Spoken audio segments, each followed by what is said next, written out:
Ridge. Going Chaong, Quezon ako. Then, so happy nagkaroon ako ng aksidente noong time na yun.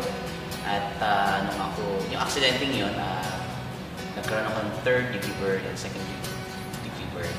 Then, nasunog yung aking mukha, then yung aking arm.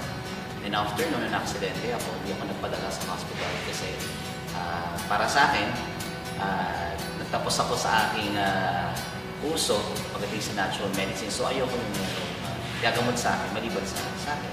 So, I'm so happy na nung nakita ko o na-introduce sa akin yung napkin nung una o yung negative ion strip, hindi pa ako naniwala.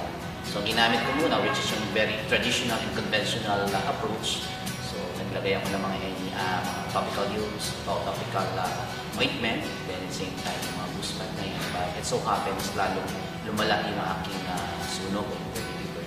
One of my friend nagsabi na gamitin ko na yung napkin. But first of all, syempre, nagulat ako, na-surprise kasi how come yung napkin makakatulong doon sa aking sunog. But then, we're talking about pala yung negative ion o yung strip na yun. So, it so happen. So, wala na sino bang ayaw gumaling o sino bang ayaw mabilis yung recovery rate. So, ako, ginamit ko yung napkin. So, instead of using boost pad, so napkin yung aking tapal doon sa aking sunog sa left arm. So, na-surprise ako.